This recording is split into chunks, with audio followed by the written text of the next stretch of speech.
A few minutes later.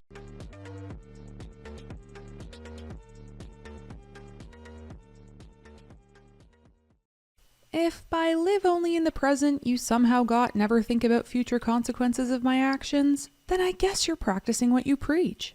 Nothing like admitting to financial abuse while acting like you're the victim wronged by the guy just trying to move forward after ending a relationship he didn't want to be in anymore. You may have lowered his score, but at least he gets major credit for breaking up with someone so reactive and emotionally immature.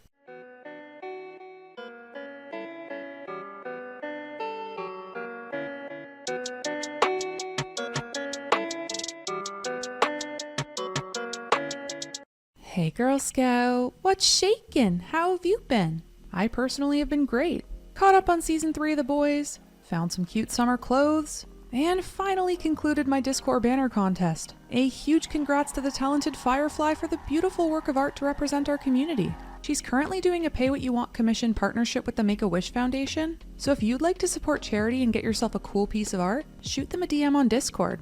Now, while the internet can be wholesome and charitable like Firefly's partnership, I've noticed TikTok pushing a lot of petty, toxic videos about revenge and payback. The sheer amount of comments praising the behaviors and enabling the OP's actions is kind of shocking, especially when some of the actions are illegal and all of them definitely aren't helping the person heal from whoever wronged them. While some of them are a bit clever or might leave you blowing a little bit of air out of your nose, I think it's important to break down why normalizing these things isn't a good thing in the long run, and how promoting unhealthy coping like this is glamorizing negative scenarios, instead of helping those overcome them. So enough chit-chat, let's just jump right into things. Best story of all, after me finding out I was being cheated on, is the girl who didn't know I existed said, "Yo, let me know what you need me to do." I said, "Hey, I just need you to distract him for 15 minutes while I show up to his house." She said, "All right, girl, I got you." So I'm driving there. I call my mom. I'm like, "Hey, Mom, might go to jail tonight," because I don't give a fuck. I show up. I knock on his window because, of course, his door is locked. And he's like, "What are you doing here?" I'm like, "Let me in, babe." Wasn't letting me in. So I proceeded to drag his entire ping pong table into the pool and throw everything that was outside into the pool. He said, "I'm gonna call the cops." I said, "Call the cops, bitch. I don't give a fuck." And when he came out, I decided to punch him in the face. I don't care about that ex and how he hurt me at all. I don't care so much that I wasted my afternoon driving all the way to his house to trigger myself by seeing him with another girl, vandalized a bunch of his property, and even assaulted him, because I don't care. Sure, you don't care now when you're blinded by hurt, but I'm sure you'll care 3 years into your 5-year assault imprisonment when you missed yet another one of your mom's birthdays, and 10 years later when you're still stuck sending the guy money to cover damages and hospital bills when all you want is to never look at his name again and truly move forward. This isn't cute. It's sad. She's clearly distressed, clearly cares that he hurt her, and yet feels like she has to lie. She covers her sadness with rage, and she's acting on her fresh emotions instead of letting herself process everything before reacting. It's okay to care. Someone you loved unexpectedly hurt you and broke your trust. I mean, you should care. But the comments full of people cheering her on for what she did as though her actions aren't impulsive and more harmful than helpful are so sickening. The other girl wasn't building her up with girl power by helping her out. She was just as immature, and they should have both empowered the other by walking away from him and supporting one another through the healing process. This is only delaying her chances to work through how she feels, not to mention giving him reasons to be less of the bad guy in the situation, and doing things that will just mostly hurt her in the long run. For people to try and make this out to be a badass story of justice really shows how normalized toxicity is on the platform. When you go to drop off your ex's things, find out he cheated on you, and remember you have a spare set of keys.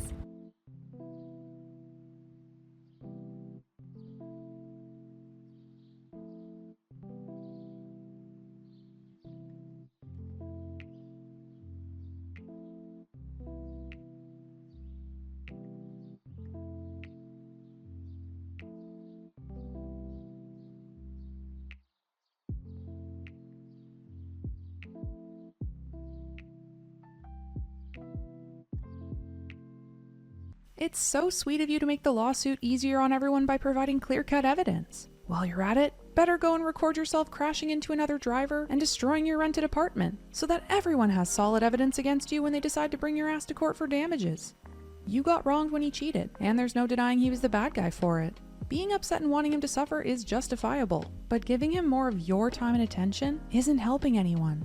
Well, other than his lawyer when he sues you for the money he has to spend removing glitter from between the seats.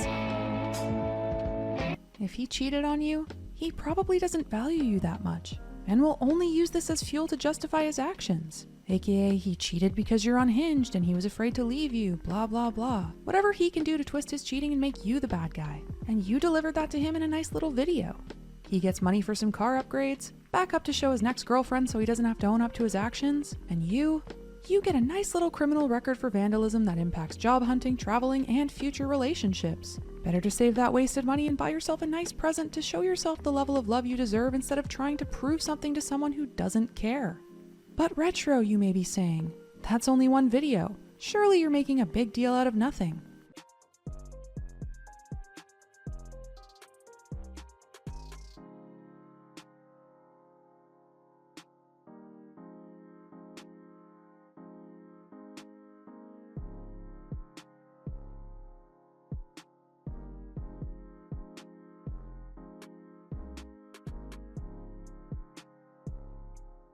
To anyone cheering these glitter bombs on in their comments, calling them sassy and cute, I guarantee you're the type of person to leave 1-star reviews about the nail salon because they painted your nails the wrong color, even though you said you loved it when they actually asked if the first coat looked right. And you probably think Cardi B drugging guys for their money is feminism. That's all.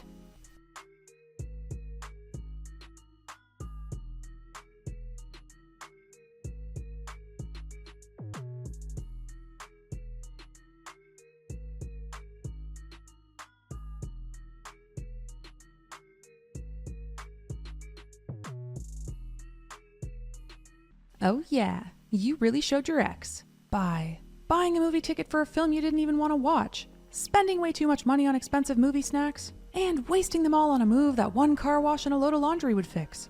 And for what? A minute of satisfaction that will burden you every time you want to see a movie because you're perma-banned from your local theater? Oh wait, of course. You also get the title of unhinged stalker, giving your piece of shit cheating ex even more fuel to ridicule you with. Great trade-off. I really hope that at the very least, your ex is the cinema's janitor, because that's the person you've impacted the most with this behavior by leaving them a massive mess to clean up. Way to go casting yourself as the main character, where the only realities are the scenes you're in and the people you know. You got to perform that big dramatic piece you've always wanted, but you failed to remember that others exist once you exit the room and your scene's over. The mentality that if you have to suffer, others have to as well is very immature and selfish. Remember, movie villains often feel like the heroes for getting revenge and inflicting hurt on those they feel wronged them, but it doesn't mean that their perspective's right. Feel that hurt that they caused and recognize that you can be a better person than them instead. And I guarantee that confidence will help way more than a tantrum ever will. I bet you my woman is crazier than yours. I bet she ain't. Okay, where do we start? Did you know there's this app? I'm not gonna tell it. I'm gonna where you can make someone's phone call someone else's phone. So if you want to see if they're talking to each other, all you have to do is have their phone call their phone. You don't have to have their phone to do it. Am I making sense here? I know the girls will get it, okay. Also, you can listen to that call. Now, let's say you were to date someone who was a cheater. This is all theoretical. And they deleted all the information and pictures and text messages, and you needed to get that shit back because bitch needed some closure, okay? You can send that in. And they can get all of that back for you for a price.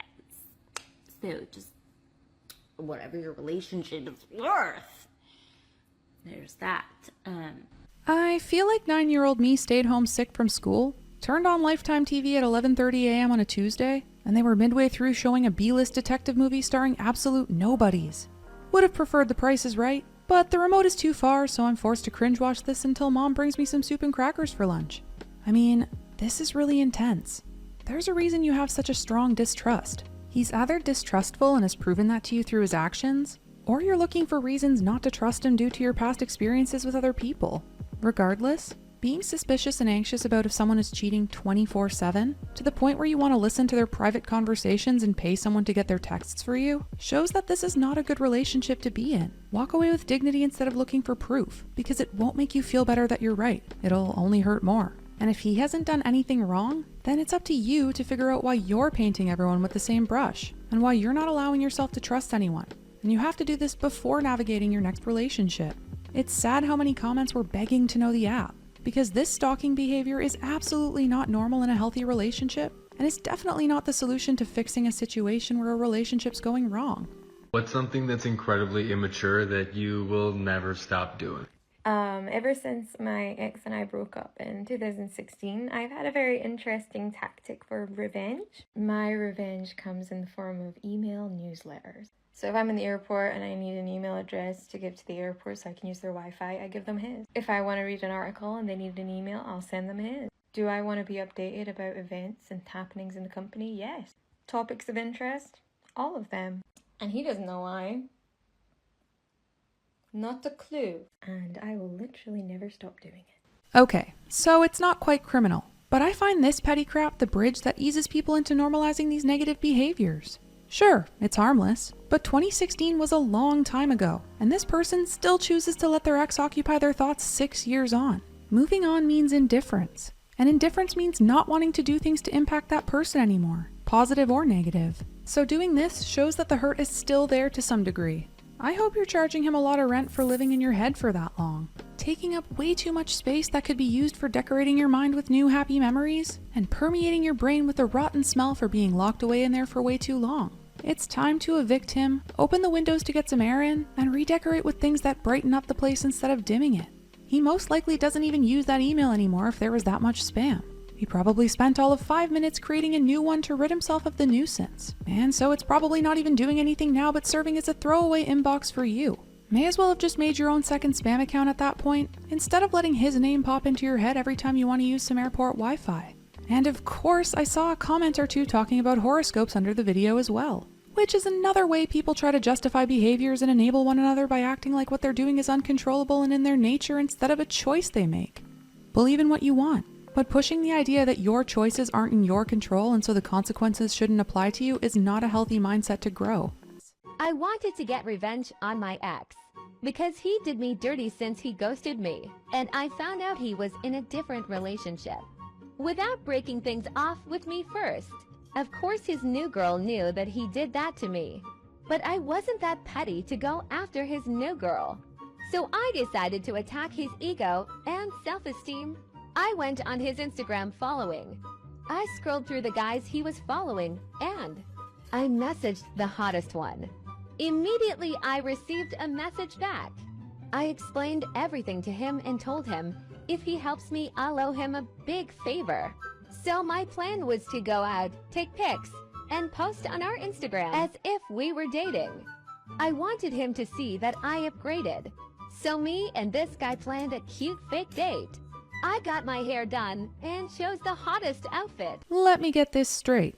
You think calling out your ex and his new girlfriend for the uncool behavior is too petty. So instead, you do the totally unpetty thing and ask one of his close friends to fabricate an online relationship with you, complete with fake dates to get Instagram photos, all to spark jealousy in your ex. Yeah, right. Right.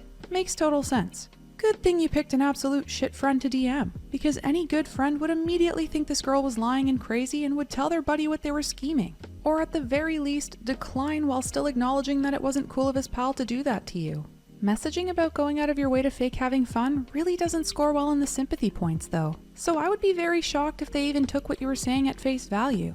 The sheer amount of effort to create such an elaborate lie. And for what? You don't want to get back with a guy who would cheat on you, that's for sure. And as soon as he finds out it's a lie, or he believes you would drop your current man for him on a dime, he realizes your lack of self-respect and how little effort he has to put into you, leading to more misery in the long run. Or wait, I got it. You get to reject him with a shit-eating grin and he has to move on, which he clearly already was doing when he got himself a new girl.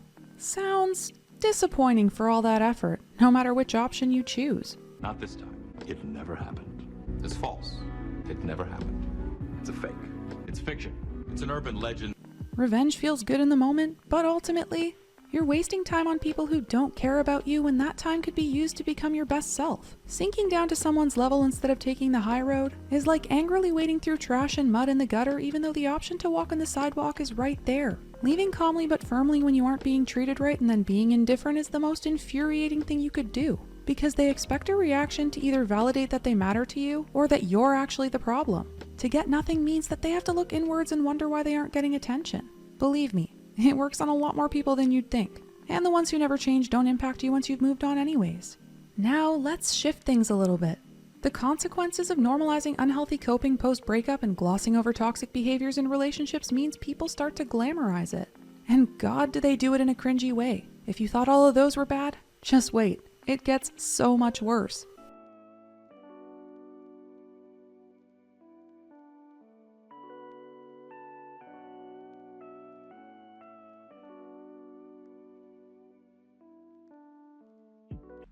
Help me, stepbro. I'm stuck in a loop of watching cringe POV TikToks. POV. This guy is a straight up murderer, killing any remaining brain cells you had left before watching. Pushing me. Boy, the only thing you should be pushing is the log out button so that you can go outside and touch some grass. With the casual way people dramatize their toxic mindsets towards exes and relationships, there's now a trend of people on TikTok making really disturbing POVs pretending to be psycho exes who threaten you and kidnap you and all that really disturbing stuff that shouldn't be made into some excuse to thirst trap.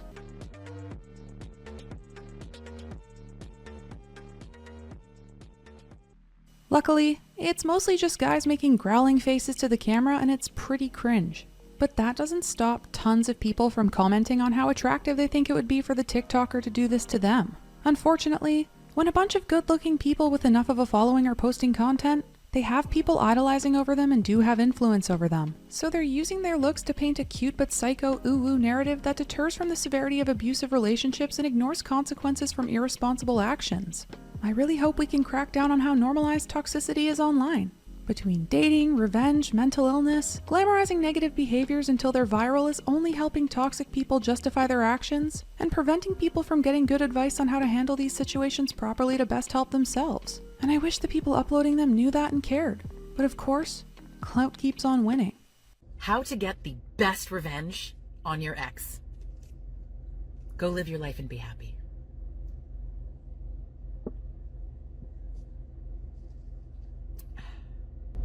Now this is the content we need to see promoted and supported. What do you guys think? Is there anything you think we can do to change the narrative? Let me know in the comments below, or come onto my Discord to discuss with me there. If you agree with my points and want more people to hear this, then please like, subscribe, leave a comment, and share. It's the best way to get the algorithm's attention.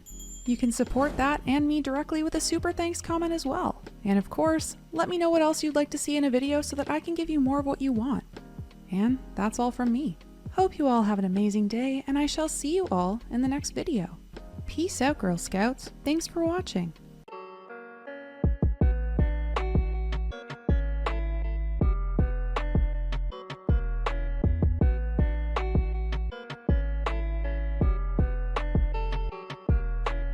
My ex cheated on me, so I f***ed his mom.